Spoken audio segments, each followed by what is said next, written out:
Welcome back to the show, everyone. Oregon football with Chip Kelly. Moving to the second quarter right now. Tennessee has the lead, looking for more. Coaches pick it up. They have the ball on the 1-yard line. This is actually their second attempt to get in the end zone from the 1.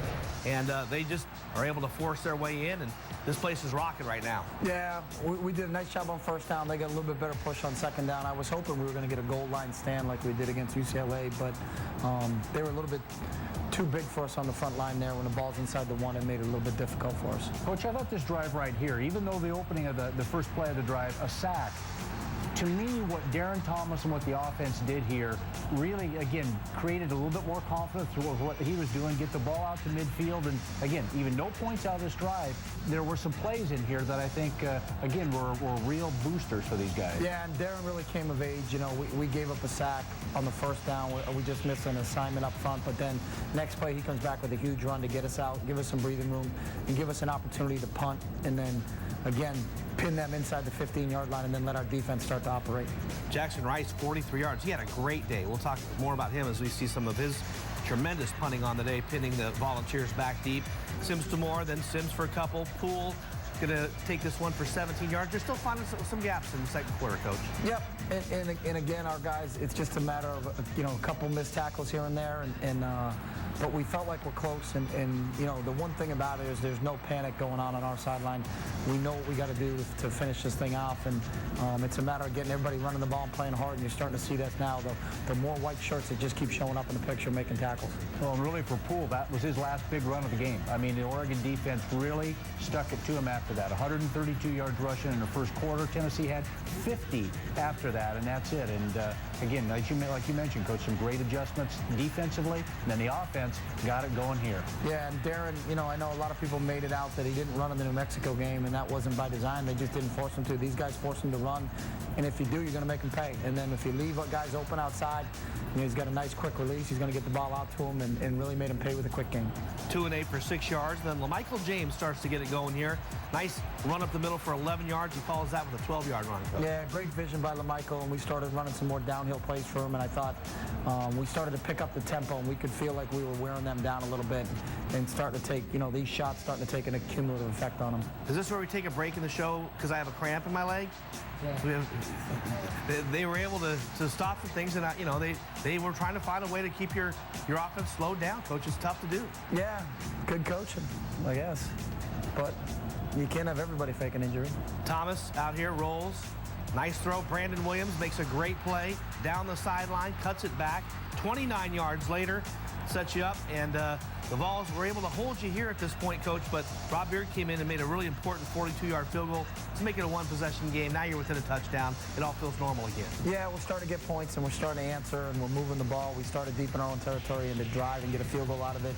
We're starting to get some confidence, and you know, you could see our sideline starting to get an understanding of where this game was going to go. Here's where it all starts to slow down. 3 and out, basically, is what this drive goes, Coach. And again, the defense all over the place, swarming to the ball, gang tackling, making plays, and force Tennessee into a punt situation eventually here.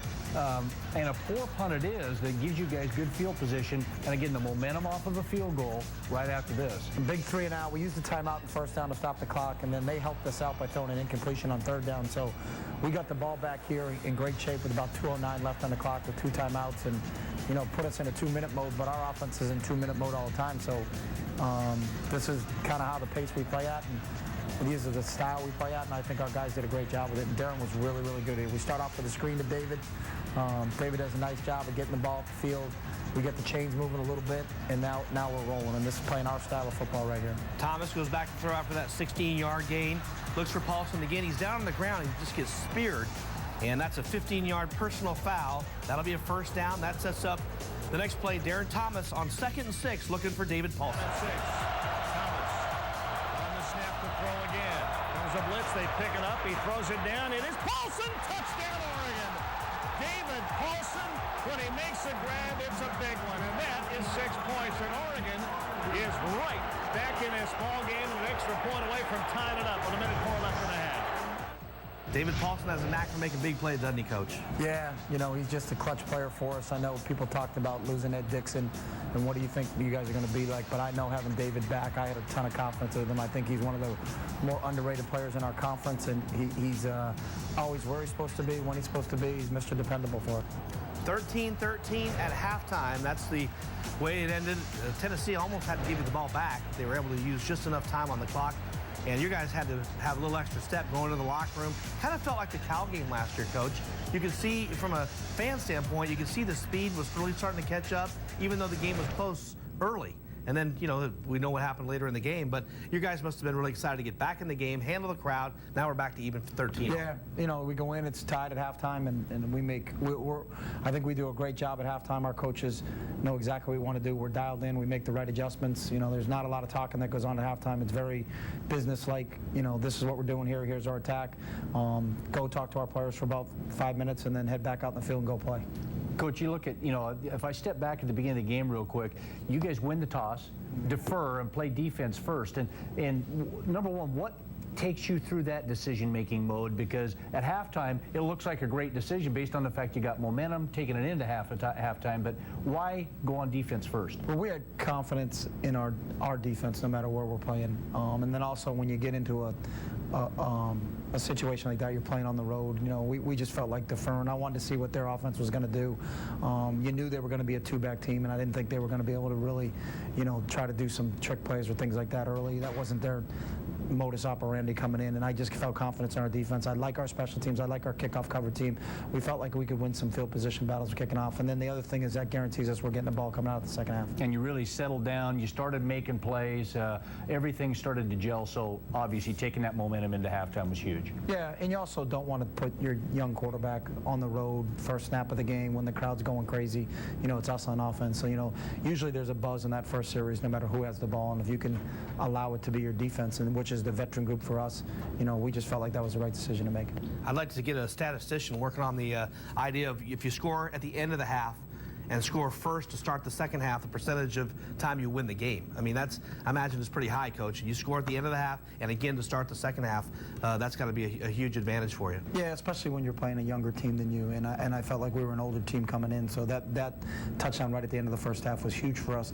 You can go in the locker room, even though it's 13-13, you know, one side has a little bit momentum. You know, you can be beat, you could have been outplayed up until the last drive, but then when you score, it's almost like, you know, now these guys got the momentum now, and it's a game of emotion, and it really just who handles it better. Well, as you know, the Vols are done scoring. The Ducks not started even yet, getting going in the second half with some spectacular plays from the offensive players and also on special teams as well, and of course on defense. That and more coming up as we move to the second half right here on Oregon Football with Chip Kelly. More to come after this.